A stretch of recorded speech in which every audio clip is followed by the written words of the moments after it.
wabarakatuh. Saya Pika Pikania. Saya Nadia Aulia. Kami dari kelompok 2 penerbitan 1A. Kami akan menjelaskan tentang hadis sebagai sumber hukum Islam yang kedua. Selamat menyaksikan. Hadis sebagai sumber hukum Islam kedua.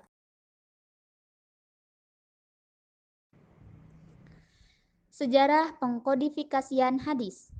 Hadis Nabawi atau Sunnah Nabawiyah adalah satu dari dua sumber syariat Islam setelah Al-Quran. Fungsi hadis dalam syariat Islam sangat strategis. Di antara fungsi hadis yang paling penting adalah menafsirkan Al-Quran dan menetapkan hukum-hukum lain yang tidak terdapat dalam Al-Quran.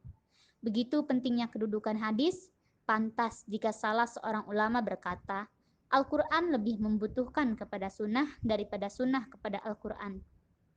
Di awal pertumbuhan ilmu hadis ini, kaum muslimin lebih cenderung bertumpu pada kekuatan hafalannya tanpa menuliskan hadis-hadis yang mereka hafal, sebagaimana yang mereka lakukan dengan Al-Quran. Kemudian, ketika sinar Islam mulai menjelajah berbagai negeri, wilayah kaum muslimin semakin meluas. Para sahabat pun menyebar dari sejumlah negeri tersebut dan sebagiannya sudah mulai meninggal dunia, serta daya hafal kaum muslimin yang datang setelah mereka sedikit lemah. Kaum muslimin mulai merasakan pentingnya pengumpulan hadis dengan menuliskannya. Masa sahabat. Sebetulnya, kodifikasi atau penulisan dan pengumpulan hadis telah dilakukan sejak zaman para sahabat. Namun, hanya beberapa orang saja di antara mereka yang menuliskan dan menyampaikan hadis dari apa yang mereka tulis. Disebutkan dalam Sahih Al-Bukhari di dalam kitab Al-Ilmu bahwa Abdullah bin Amr biasa menulis hadis. Abu Hurairah berkata, tidak ada seorang pun dari sahabat Rasulullah Shallallahu Alaihi Wasallam yang lebih banyak hadisnya dari aku kecuali Abdullah bin Amr, karena ia biasa menulis sementara aku tidak. Masa tabi'in dan setelahnya, tradisi periwayatan hadis ini juga kemudian diikuti oleh tokoh-tokoh tabi'in sesudahnya. Hingga datang masa kepemimpinan Khalifah kelima, yaitu Umar bin Abdul Aziz, dengan perintah beliau, akhirnya kodifikasi hadis secara resmi dilakukan. Pengertian hadis. Secara bahasa, hadis berarti perkataan atau ucapan. Menurut istilah, hadis adalah segala perkataan, perbuatan, dan ketetapan atau takrir yang dilakukan oleh Nabi Muhammad SAW. Hadis juga dinamakan sunnah. Namun demikian, ulama hadis membedakan hadis dengan sunnah. Hadis adalah ucapan atau perkataan Rasulullah SAW, sedangkan sunnah adalah segala apa yang dilakukan oleh Rasulullah SAW yang menjadi sumber hukum Islam.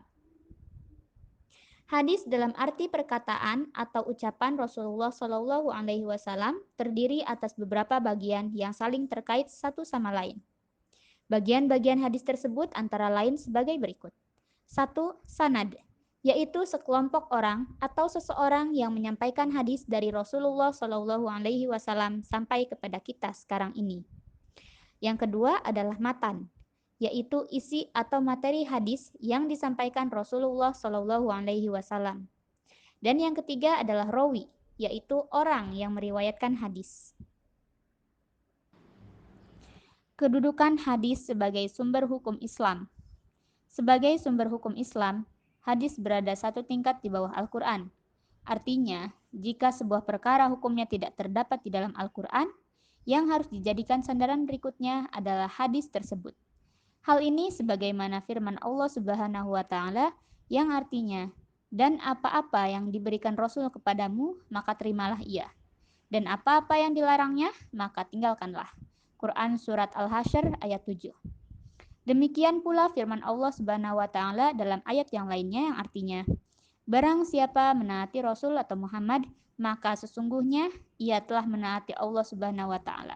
Dan barang siapa yang berpaling darinya, maka ketahuilah kami tidak mengutusmu Muhammad untuk menjadi pemelihara mereka. Quran Surat An-Nisa ayat 80. Struktur hadis. Secara struktur hadis terdiri atas dua komponen utama, yakni sanad atau isnad atau rantai penutur dan matan atau redaksi. Contoh Musaddad mengabari bahwa Yahya sebagaimana diberitahukan oleh Syubah dari Qatadah dari Anas dari Rasulullah Shallallahu Alaihi Wasallam bahwa beliau bersabda, tidak sempurna iman seseorang di antara kalian sehingga ia cinta untuk saudaranya apa yang ia cinta untuk dirinya sendiri. Hadis riwayat Bukhari. Matan. Matan ialah redaksi dari hadis.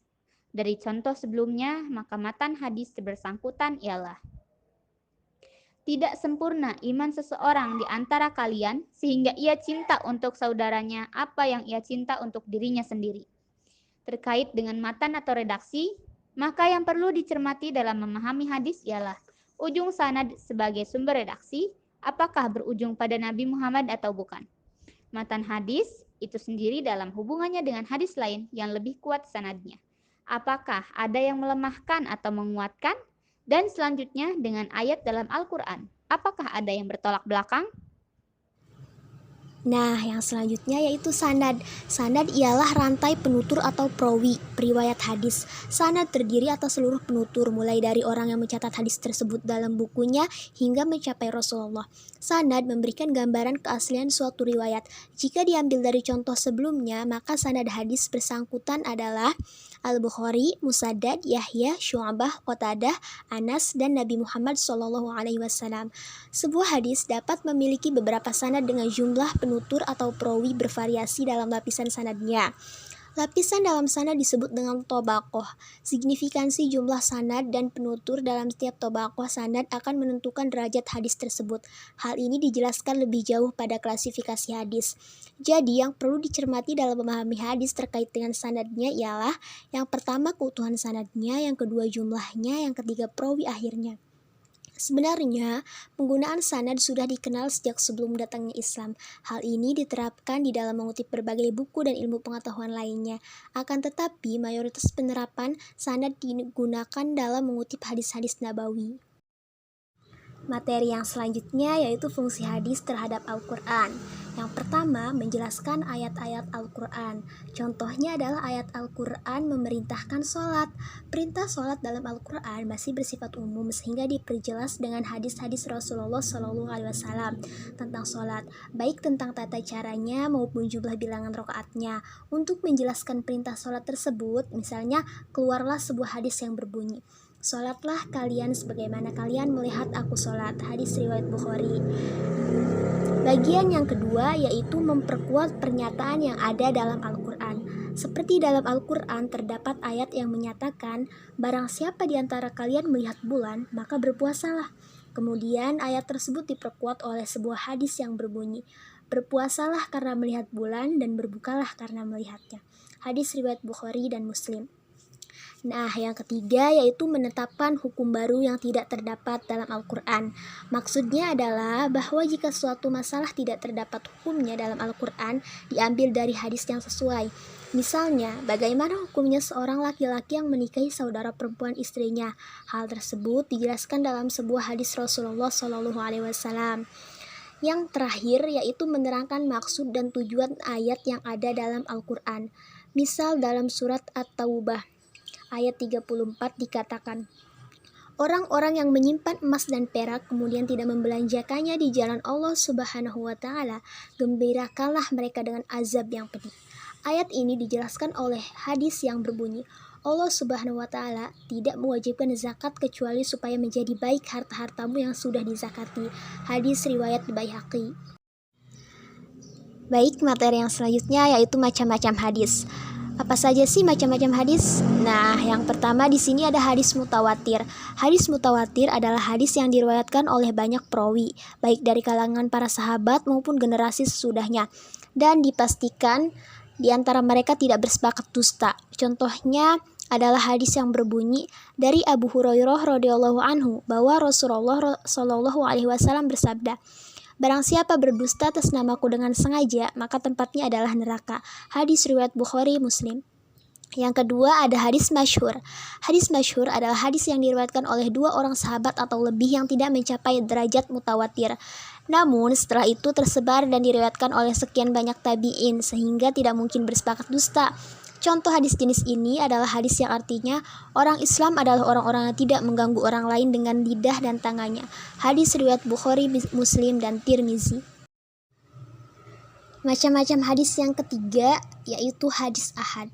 Berbeda dari hadis-hadis yang sebelumnya, hadis ahad terbagi menjadi beberapa bagian. Bagian yang pertama yaitu hadis sahih. Hadis sahih adalah hadis yang diriwayatkan oleh perawi yang adil, kuat hafalannya, tajam penelitiannya, sanadnya bersambung kepada Rasulullah SAW, tidak tercela dan tidak bertentangan dengan riwayat orang yang lebih terpercaya. Hadis ini dijadikan sebagai sumber hukum dalam beribadah atau hujjah. Bagian yang kedua yaitu hadis hasan. Hadis hasan adalah hadis yang diriwayatkan oleh perawi yang adil tetapi kurang kuat hafalannya, sanadnya bersambung, tidak cacat dan tidak bertentangan. Sama seperti hadis sahih, hadis ini dijadikan sebagai landasan mengerjakan amal ibadah. Bagian hadis ahad yang ketiga yaitu hadis do'if. Hadis do'if adalah hadis yang tidak memenuhi kualitas hadis sahih dan hadis hasan. Para ulama mengatakan bahwa hadis ini tidak dapat dijadikan sebagai hujjah, tetapi dapat dijadikan sebagai motivasi dalam beribadah. Nah, bagian hadis yang keempat atau yang terakhir yaitu hadis maudhu'. Hadis maudhu' adalah hadis yang bukan bersumber kepada Rasulullah SAW atau hadis palsu. Dikatakan hadis padahal sama sekali bukan hadis. Hadis ini jelas tidak dapat dijadikan landasan hukum. Hadis ini tertolak.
这一次我真的睡着了。